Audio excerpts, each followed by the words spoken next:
नमस्कार, स्वागत है आप सभी का भोपाल दूरदर्शन से प्रस्तुत कार्यक्रम ये है नारी शक्ति में।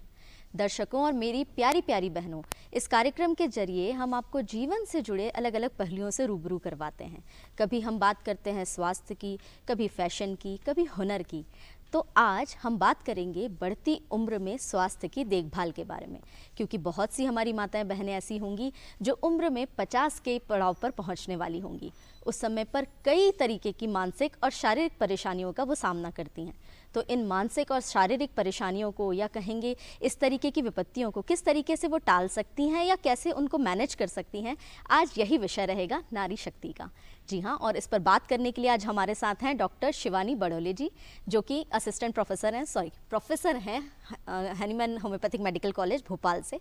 स्वागत है शिवानी जी आपका इस प्रोग्राम में। Thank you. और जहां हमने आज बताया कि हम बात करने वाले हैं बढ़ती उम्र में स्वास्थ्य की देखभाल के बारे में, तो इसका पहला प्रश्न यही रहेगा कि बढ़ती उम्र के साथ हमारी जो माताएं बहनें हैं वो कई तरीके की शारीरिक साथ ही साथ मानसिक परेशानियों का भी सामना करती हैं। तो इन परेशानियों को, इन बदलावों को वो किस तरीके से मैनेज कर सकती हैं, या कह सकते हैं उनकी स्पीड को किस तरीके से स्लो किया जा सकता है? जैसा आपका प्रश्न है, शारीरिक और मानसिक बदलाव और महिलाओं का उनके प्रति उनको कैसे लेती हैं। जहाँ तक शारीरिक बनावट और संरचना का सवाल है, शारीरिक बनावट महिलाओं में इसी तरह से बनी हुई है कि उसको अलग अलग फेज़ में डिवाइड किया हुआ है। जैसे शुरुआत में 12, 13, 14 साल की उम्र में माहवारी का आना और बीच में पेरामेनोपॉजल एज में रहना, जहाँ बहुत सारे शारीरिक चेंजेस आते हैं महिलाओं में, जैसे प्रेगनेंसी होना, फिर पीरियड्स के साथ में रेगुलरिटी होना, या कई बार बीमारी के चलते उनका इरेगुलर होना, बाद में माहवारी का रुकना। इस तरह के फेजेस महिलाओं के शारीरिक संरचना को उससे गुजरना पड़ता है। यहाँ केवल शारीरिक बनावट या संरचना की ही बात नहीं है, यहाँ कई तरह के मानसिक बदलाव भी महिलाओं के स्वास्थ्य पर होते हैं, क्योंकि शरीर की जो संरचना है वो बनाई ही इस विधि से गई है, या ये प्रकृति की देन ही इस तरह से है कि उसका मानसिक इन्वॉल्वमेंट होता ही है। जैसे हम बताएं कि शुरुआत में मैंने अभी जिक्र किया आपसे माहवारी का आना, तो 13-14 साल की उम्र जब लड़कियों की होती है, अचानक से किसी दिन पता चलता है कि थोड़ा सा उसको किसी तरह का अनईजीनेस हो रहा है और वजाइनल डिस्चार्जेस शुरू हुए हैं। ये एक तरह का बदलाव मानसिक तौर पे भी होता है और शारीरिक तौर पे भी, और ना केवल शारीरिक और मानसिक, इसका भावनात्मक रूप भी बहुत सक्रिय होता है महिलाओं में, लड़कियों में जी। तो इस तरह के चेंजेस जब शरीर दिखाता है तो महिलाएं इसके लिए कई बार तो मानसिक रूप से या भावनात्मक रूप से तैयार ही नहीं होती, लेकिन समय से धीरे धीरे उनको अपने मदर के सपोर्ट से, अपने बहनों के सपोर्ट से, अपने दोस्तों के सपोर्ट से इस तरह की तैयारी शुरू हो जाती है। इसी तरह से मेनोपॉज में भी, जैसे आपने बताया, मैंने अभी जिक्र किया मेनोपॉज का, कि जब माहवारी रुकती है तो अपने उम्र के ढलते पड़ाव में 45 से 55 साल की उम्र के बीच में ये मेनोपॉज आता है, और ये शारीरिक, मानसिक और भावनात्मक चेंजेस भी लाता है। यहाँ मैं एक छोटी सी आपको हिंट देना चाहूँगी। ये माहवारी का बंद होना, हार्मोन्स का ख़त्म होना शरीर को पूरी तरह से बदल देता है। उसके लिए महिलाएं मानसिक रूप से पहले से तैयार नहीं हो पाती हैं, और ये उनके लिए थोड़ा सा धक्के जैसा होता है। तो मेरा कहना यही है कि शरीर की बनावट, उसकी संरचना और फिजियोलॉजी के अलावा शरीर के होने वाले चेंजेस, मानसिक बदलाव, इस सब के लिए थोड़ा सा पहले से ही जागरूक होकर रहेंगे तो महिलाओं को आसानी होती है। बिल्कुल, बहुत अच्छी जानकारी आपने यहाँ पे दी शिवानी जी। और जैसा कि हम बात कर रहे हैं कि 50 की उम्र पर जिस तरीके की स्वास्थ्य की देखभाल किस तरीके से हमारी महिलाएं कर सकती हैं, अधिकतर यही होता है कि जो हमारी माताएं रहती हैं वो बढ़ती उम्र के साथ सोचती हैं कि ये उम्र के कारण हो रही हैं ये सारी परेशानियां, या बढ़ती उम्र के कारण उनको हाथ पैर में दर्द रह रहा है, कमर में दर्द रहता है, अब उम्र हो गई है, यह कारण देकर वो अपने आप के स्वास्थ्य की कई बार देखभाल में पीछे छूटती हैं। तो किस तरीके से वो तैयारी करें अगर वो 50 की उम्र में पहुंच रही हैं? मेनोपॉज की बात तो आपने बताई ही है, साथ ही साथ बोन हेल्थ को, जिसको हम एक डिस्कशन में ज़रूर रखना चाहेंगे, अपने बोन हेल्थ को किस तरीके से वो ध्यान रख सकती हैं? जी आर्निका, यहाँ पर जो आपने प्रश्न पूछा है इसमें सभी चीज़ें एक दूसरे से बहुत सरल तरीके से जुड़ी हुई है। जैसे आपने बताया अभी मेनोपॉज में हमने डिस्कस किया, मेनोपॉज से होने वाले बदलाव में अर्थराइटिस के चेंजेस होना, शारीरिक बनावट का चेंज होना, शरीर का मोटापा बढ़ जाना या किसी तरह के अनचाहे बाल उग जाना, हॉट फ्लशेज होना, ये मेनोपॉज के सिम्टम्स हैं। इसी के साथ में arthritis, diabetes mellitus, bad cholesterol या माइग्रेन, इस तरह के और भी दूसरे तरह के हार्मोन्स के चेंजेस से शरीर में बदलाव आना या दूसरी बीमारियों का आना, ये एक तरह का बहुत बड़ा चेंज होता है महिलाओं में। इनको पहले से ही सुचारू रूप से यदि हम मानसिक रूप से तैयारी करें और अपने खान पान में चेंज करें और अपने विचारों में चेंज करें और पहले से ही इसकी तैयारी करें, तो मेरे ख्याल से बहुत आसान होगा इससे लड़ना और इसका समाधान करना। और अगर दवाइयों की बात हम करें या खासतौर पे होम्योपैथिक इलाज की बात हम करें, हाँ जी, तो क्या कुछ खास दवाइयाँ हैं ऐसी जो कि मेनोपॉज के समय पर महिलाओं को हेल्प कर सकती हैं, या फिर ये जो बढ़ती उम्र के साथ हड्डियों की परेशानियाँ हैं इनको कहीं ना कहीं थोड़ा कम कर सकती हैं, इस सारे बदलावों के लिए जो शरीर जो है फेस कर रहा है उनको थोड़ा मिनिमाइज हम कर सकें? क्या ऐसे ट्रीटमेंट हमारे होम्योपैथी में अवेलेबल हैं? हाँ, होम्योपैथी एक्चुअली जो वर्क करती है वो मानसिक रोगों को बहुत अच्छे से ठीक करती है। तो कहीं ना कहीं जब शरीर में बदलाव आता है तो मानसिक रूप से भी, जैसे हमने अभी डिस्कस किया कि मानसिक रूप से भी महिलाएं थोड़ी सी प्रभाव में आ जाती हैं। तो उस समय हार्मोन के बदलते प्रभाव को हम मन से कैसे तैयार हों इसके लिए हमारी तैयारी होनी चाहिए। और होम्योपैथिक दवाएं उसमें बहुत अच्छे से कारगर है। जैसे सीपिया, पल्सेटिला, नेट्रोम्योर, इग्नीशिया, स्टेफिसेग्रिया, ये सब ऐसी दवाएं हैं होम्योपैथी में जो आपको सिम्टोमेटिकली कहीं ना कहीं इसमें मदद कर सकती है। क्योंकि महिलाएं अपनी समस्याएं, जैसे हम भी महिलाएं हैं, हम अपनी समस्याएं, बहुत सारी समस्याएं परिवार में डिस्कस नहीं करते या कई बार नज़रअंदाज कर देती हैं। तो मेरा ख्याल है उसको खुल के अपने आप में स्वयं में एनालिसिस करें, खुद का निरीक्षण करें।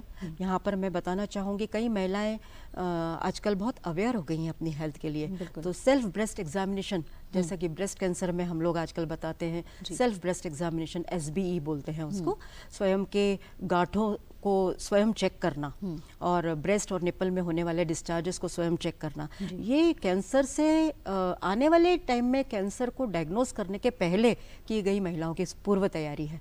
तो इससे उसको टाला जा सकता है, लेकिन हम यदि अवेयर होंगे तो ही हो पाएगा। बिल्कुल, बहुत अच्छी जानकारी आपने यहाँ दी कि कोई इलाज की ज़रूरत पड़े उसके पहले आप खुद का निरीक्षण करें और पता लगाएं, खुद के शरीर पर ध्यान दें कि किसी तरीके की कोई बदलाव तो आप नहीं देख रहे हैं अपने शरीर में।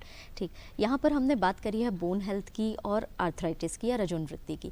इसके अलावा डायबिटीज़ या ब्लड प्रेशर से भी कई महिलाएं पीड़ित रहती हैं, तो उनके बचाव के लिए क्या कुछ खास किया जा सकता है? हाँ, यहाँ मैंने अभी पिछले क्वेश्चन में आपके जवाब देते समय यही बताया, खान पान और हमारी दैनिक दिनचर्या, इसका बहुत असर पड़ता है। खान पान महिलाएं अपना ध्यान नहीं रखती है जी। आमतौर पे देखा जाए तो जो सबके लिए बन रहा है वही चाव से खा लेती हैं। कई बार तो समय नहीं मिलने की वजह से थोड़ा सा ब्रेकफास्ट भी अवॉइड कर देती हैं। कई बार आपको जो कैलोरीज नहीं इतनी कंज्यूम करनी है, वो कैलोरीज भी आप चलते फिरते थोड़ा बहुत खा लेना, या कभी कभी पूरा लंच अवॉइड कर देना, या कभी ब्रेकफास्ट ही नहीं लेना, दूध नहीं लेना, दूध से बने प्रोडक्ट नहीं लेना, ये कहीं ना कहीं हम गलती करते हैं और इनसे कैल्शियम की डिफिशिएंसी होती है। विटामिन डी कम रहता है। धूप में हम बैठने का समय ना होने का बहाना बना लेते हैं और धूप में नहीं बैठने से भी विटामिन डी की कमी होती है। और इन सब चीज़ों से होने वाले, मेनोपॉज के बाद ऑस्टियोपोरोसिस से होने वाले चेंजेस हमारे शरीर में आते रहते हैं, जिसको हम इग्नोर कर देते हैं कहीं ना कहीं। बिल्कुल, बहुत अच्छी जानकारी आपने दी कि दवाइयाँ तो अपनी जगह काम करती हैं, साथ ही साथ जो दिनचर्या का प्रबंधन है वो प्रॉपर होना चाहिए। कहीं आप परिवार का ध्यान दे रहे हैं, उसके साथ अपना भी ध्यान कर दीजिए।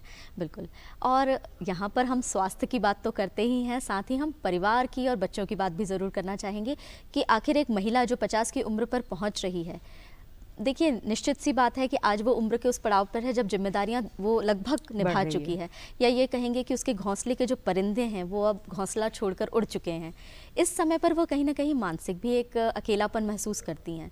हुनर या किसी तरीके का टैलेंट जो कि आज तक छुपा हुआ था उसको उभारने का भी ये सही समय मेरे ख्याल से होता है। हाँ, तो हाँ। क्या कहना चाहेंगी महिलाओं को, और किस तरीके से ये हुनर को इस्तेमाल करते हुए वो मानसिक स्वास्थ्य को बेहतर बना सकती है, वो भी हमें बताइए। बहुत अच्छा क्वेश्चन पूछा आपने।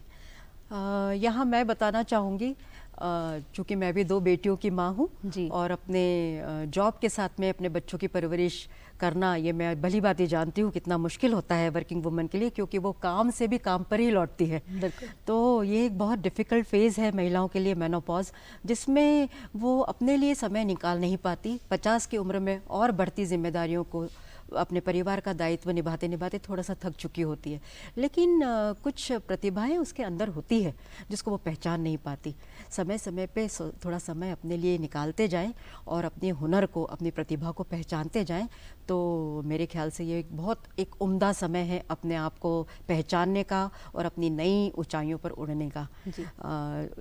यहाँ पर मैं आपको छोटी सी बात बताना चाहूँगी अपने बारे में कि मैंने भी अभी अभी पहचाना कि मैं कुछ लिखना पसंद करती हूँ। जब मैंने अपने शब्दों को कॉपी पर उतारना शुरू किया तो कविताएं उसका रूप लेने लगी। तो आपको 2 लाइन गुनगुनाना जरूर चाहूंगी। हम आपकी 2 लाइनें जरूर सुनेंगे, पर उसके पहले लेना चाहेंगे एक छोटा सा ब्रेक, उसके बाद लौटेंगे और जरूर सुनेंगे आपकी ये कविता।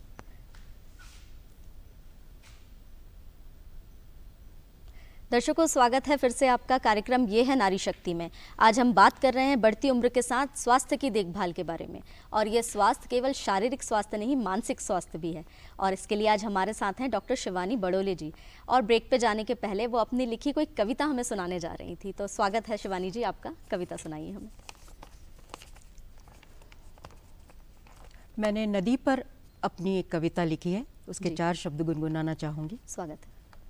मैं अनवरत बहती नदी सी, मैं अनवरत बहती नदी सी, किसी झरने से कल कल बहती, किसी झरने सी कल कल बहती, कभी पहाड़ों तो कभी चट्टानों में रहती, कभी न रुकती, चलती रहती चलती रहती, मैं अनवरत बहती नदी सी।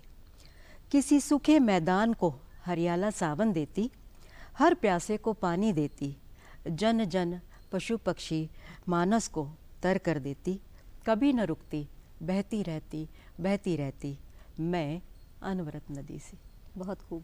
और ये नदी के साथ साथ एक महिला पर भी बिल्कुल फिट बैठती है ये कविता। हाँ, मैंने महिला को ही ध्यान रखते हुए नदी को अपने आप से कंपेयर किया है। हाँ। और महिला को, एक सशक्त नारी को यहाँ पर मैंने पहली लाइन में उकेरा भी है कि वो चट्टानों से, पहाड़ों से डरती नहीं, बहती रहती है, अनवरत अपनी मेहनत से अपने परिवार को, अपने बच्चों का पालन पोषण करती है। बिल्कुल। और शिवानी जी, यहाँ पर हमें ज़रूर बताइए कि किस तरीके से आपका जीवन निकला, आपके परिवार का और आपके बच्चों का आपके करियर में क्या सपोर्ट रहा? देखिए, सपोर्ट जो हम एक्सपेक्ट करते हैं वो सपोर्ट हमें अपने आप से ज़्यादा चाहिए होता है, हम ढूंढते दूसरों में है। जो मैंने अपने जीवन का अनुभव देखा, बहुत परिवार का बहुत सहयोग रहा, पति का भी बहुत सहयोग रहा, और अब जब बढ़ते बच्चे हैं साथ में तो दोनों बेटियों का भी बहुत सपोर्ट रहा। लेकिन जब पीछे मुड़ के देखते हैं तो बहुत कुछ समय खाली चला जाता है। तो उस समय एनालाइज होता है कि मैं उस समय यदि अपने आप को समय देती और अपने स्वास्थ्य पर समय देती तो शायद अभी जो चीज़ों को कर पा रही हूँ उसको और शक्ति रूप में कर पाती। बिल्कुल बिल्कुल। तो माताओं बहनों से क्या कहना चाहेंगी आप इसी में? सभी से, महिलाओं से मेरी एक ही निवेदन है कि यहाँ केवल शारीरिक शक्ति या आपकी मानसिक शक्ति का काम नहीं है, जबकि आपके भावनात्मक और आध्यात्मिक शक्ति का भी यहाँ पर बहुत रोल है। जनरली हम लोग समझते हैं कि हम शरीर से कमज़ोर हो रहे हैं, ढलती उम्र है इसलिए थकान हो रही है, ऐसा नहीं है। यदि आप मानसिक रूप से और आध्यात्मिक रूप से शक्तिशाली हैं तो आप कभी शारीरिक रूप से थकते नहीं हैं जी। तो यहाँ मैं हर महिला से एक ज़रूर रिक्वेस्ट करूँगी कि वो अपने एक बढ़ती उम्र में आध्यात्म का सहारा ज़रूर लें और अपनी नारी शक्ति को पहचानें, जिससे वो अपने बहुरूपी प्रतिभाओं को आगे बढ़ाते हुए आत्मविश्वास के साथ चल सकती हैं और बीमारी उनको दूर तक भी टच नहीं कर सकती। बहुत अच्छी बात आपने बताई। कहीं ना कहीं मन के हारे हार है और मन के जीते जीत है। और यहाँ पर मैं योग और अगर खान पान की बात ना करूँ, प्राणायाम की बात ना करूँ तो हमारी चर्चा अधूरी रह जाएगी। किस तरीके से योग को अपनाना चाहिए 50 की उम्र की महिलाओं को, ये ज़रूर हमें बताइए। राइट, जैसे हमने अभी डिस्कस किया, मेनोपॉज एज के बाद में ओबेसिटी भी उसका एक वन ऑफ द फैक्टर है जी। और कैलोरीज का अनचाहा प्रयोग या कह लीजिए आज के जिस तरह की सीडेंटरी लाइफस्टाइल हम लोग अडॉप्ट कर रहे हैं, हमारे बच्चे अडॉप्ट कर रहे हैं, उसमें हम लोग जंक फूड को बहुत अपना खान पान का हिस्सा बना रहे हैं। तो ये एक सबसे बड़ी बीमारी की जड़ है। जी। हमारे खान पान का समन्वय, नेचुरोपैथी की समन्वय, हमारा योग और प्राणायाम, योगिक क्रियाओं का या नहीं योगिक क्रिया कर पा रहे हैं तो ब्रिस्क वॉक भी लिया जा सकता है या कैलोरीज को भी कंपनसेट किया जा सकता है। इस तरह की चीज़ों को अपना करके हम अपने शरीर को स्वस्थ रख सकते हैं और शरीर को ही नहीं, केवल प्राणायाम करके, अनुलोम विलोम करके हम अपने मानसिक स्वास्थ्य को भी सुधार सकते हैं। बिल्कुल बिल्कुल। और एक प्रश्न ज़रूर मेरे मन में आता है कि कहीं जैसे ट्रेंड है जिम को ज्वाइन करना, या कहें कि एकदम आज तक हमने कोई शारीरिक एकदम तेज़ व्यायाम नहीं किए हैं और उसके बाद डांस क्लासेस ज्वाइन करना या एरोबिक्स ज्वाइन करना, और जो महिलाएं आज तक मतलब 40 की उम्र तक नहीं उन्होंने किया है, वो अचानक स्टार्ट करती हैं, तो हाँ, क्या हाँ। इसके भी कोई दुष्प्रभाव होते हैं महिलाओं को, या इसके भी कोई खतरे हो सकते हैं क्या? देखिए, जहाँ तक प्रश्न है जिम का या किसी तरह के जुम्बा या कोई एरोबिक एक्सरसाइजेस का, कोई भी खराब नहीं है जी। बशर्ते आप अपनी दैनिक दिनचर्या को ध्यान रखें। यदि आपकी दैनिक दिनचर्या से ही आप इतना थक चुके होते हैं तो मेरे ख्याल से ये सब चीज़ों की आपको ज़रूरत ही नहीं पड़ती, क्योंकि सारा जो प्रयास है महिलाओं का वो चर्बी घटाने पर है। लेकिन चर्बी बढ़ाने वाली जो चीज़ें हैं, यदि उसके ऊपर ध्यान दिया जाए, जैसे बागों में पानी देना, पौधों की देखरेख करना, हमारे दैनिक दिनचर्या में होने वाले कार्यक्रम या कार्य, जैसे मशीनों में कपड़े हम धोते हैं उसको हम हाथ से धो लें, या हफ्ते में एक बार डिसाइड कर लें फास्ट करना है, या किसी लंबे वॉक पर जाना है तो 2 से 3 किलोमीटर डेली अपने रूटीन में बना लें कि ब्रिस्क वॉक करना है। तो जो मेरा पर्पस जो है समझाने का, कि आप अपने दिनचर्या को इतना टाइट शेड्यूल में रख लें, इतना अच्छे समय प्रणाली के साथ बांधें कि आपको इस तरह के एरोबिक या डांस या जुम्बा डांस या जिम इसमें जाना ही ना पड़े।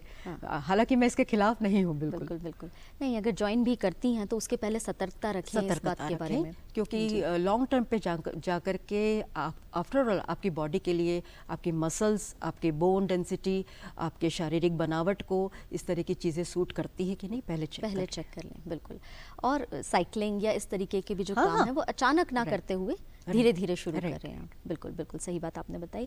आप लेखन में किस तरीके की रुचि रखती हैं, किस तरीके का लेखन आप करती हैं? क्योंकि हम नारी शक्ति के रूप में आपका परिचय करवा रहे हैं, तो अलग अलग हुनर भी आपके अंदर हैं। लेखन में किस तरीके की रुचि है आपकी? बचपन से ही मुझे संगीत में बहुत रुचि थी। अच्छा। तो परिवार में भी संगीत में रुचि होने की वजह से मेरे पिताजी ने खैरागढ़ यूनिवर्सिटी में मेरा एडमिशन करा दिया। वहाँ मैंने संगीत एकल में, वोकल म्यूज़िक में एमयूज़ किया खैरागढ़ यूनिवर्सिटी से। जी। साथ साथ पढ़ाई के ये जब संगीत में सीखती थी तो मेरी रुचि संगीत में बहुत ज़्यादा बढ़ने लगी। लेकिन चूँकि मैं एक मेडिकल पढ़ाई में आ चुकी थी तो मुझे समय बहुत कम पड़ने लगा था। तो उसको किसी कारणवश मुझे छोड़ना पड़ा। लेकिन शादी के बाद भी मैंने सरबत हुसैन साहब मेरे गुरुजी रह चुके हैं, उसको मैंने लाइट म्यूज़िक के रूप में, सुगम संगीत को अपनी रुचि के रूप में बनाए रखा। और आज भी मैं क्लासिकल प्रोग्राम करती हूँ, संगीत के लाइट गज़ल्स भी गाती हूँ। अरे वाह। और अपनी रुचि को इस तरह से लेखन कार्य में भी अपने शब्दों को पिरोने की कोशिश करती हूँ। बहुत बढ़िया।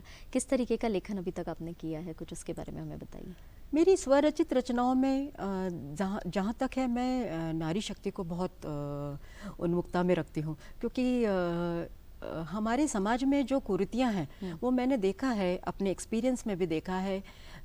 हम बोलते हैं पुरुष प्रधान देश, जी। तो केवल नारी की शक्ति वहाँ हास नहीं होती, महिलाएं भी महिलाओं की शक्ति को हास करती हैं। बिल्कुल, बहुत सही तो बात जैसे हमने परिवार में देखा, मैं शायद इस मामले में बहुत लकी रही कि मुझे परिवार का बहुत सहयोग मिला।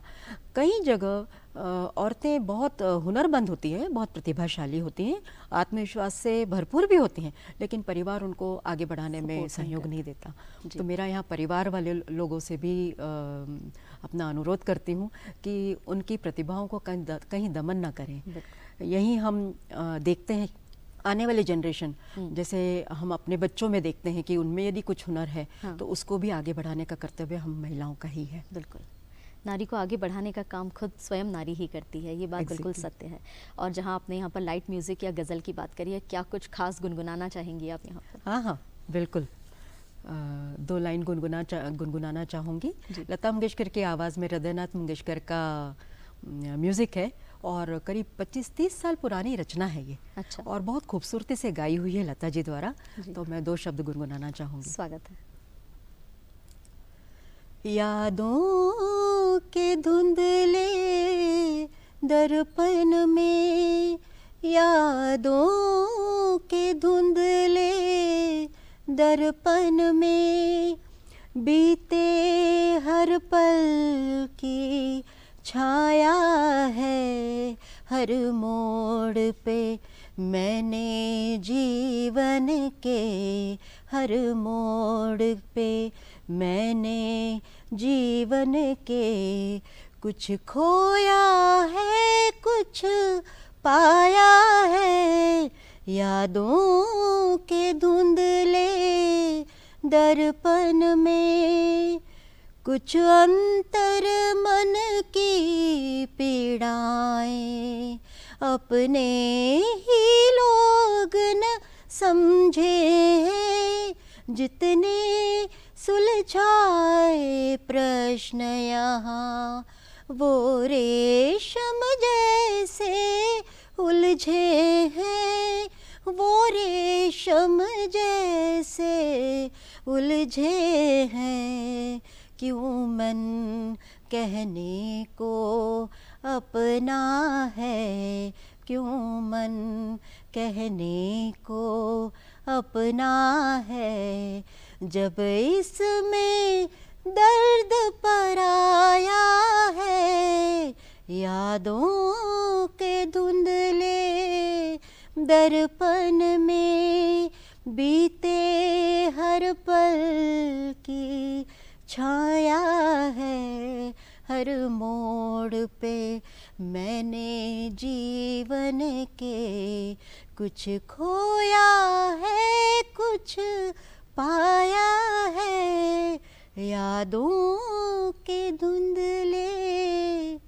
दर्पण में। Thank you. बहुत खूब, बहुत खूब, बहुत अच्छी आपने यहाँ पर हमें ये गाना सुनाया है। और देखिए, कहीं ना कहीं आप ये भी बता रही हैं कि स्वास्थ्य के साथ साथ मानसिक स्वास्थ्य किस तरीके से प्रभाव हाँ, रखता है और किस तरीके से यहाँ पर आप अपने हुनर को भी बढ़ाकर अपने जीवन में रंग ला सकते हैं। यही संदेश कहीं ना कहीं आप महिलाओं को भी देना चाहेंगी, क्योंकि देखिए प्रतिभा सभी में होती है। और जहाँ हम आज शिवानी जी से मिल रहे हैं, वो एक पेशे से डॉक्टर हैं, माँ भी हैं, संगीत में भी रुचि रखती हैं, लेखन में भी रुचि रखती हैं। तो ऐसी महिलाओं को आप किस तरीके से हम प्रमोट करना चाहेंगी या बताना चाहेंगी? हाँ हाँ, आजकल जैसा कि चलन चल रहा है किटी पार्टीज, बिल्कुल। और बहुत सारी महिलाएं एक ग्रुप बना करके किटी पार्टी को एंजॉय करती हैं। ये कोई छोटा मोटा प्रचलन नहीं चला है जी। यहाँ महिलाओं की प्रतिभा, अपने आप में आत्मविश्वास लाना, महिलाओं को प्रतिभाओं को ऊपर लाना, अपने हुनर को 4 लोगों के साथ शेयर करना, इस तरह की परिपाटी को एक नया चलन देना, ये एक बहुत अच्छी चीज़ शुरू हुई है, जिसको आमतौर पे बाहरी तौर पे देखा जाए तो उसको किटी पार्टी को एक अलग तरीके से देखा जाता है। तो यहाँ मैं कहना चाहूँगी नज़रिया बदलने की ज़रूरत है।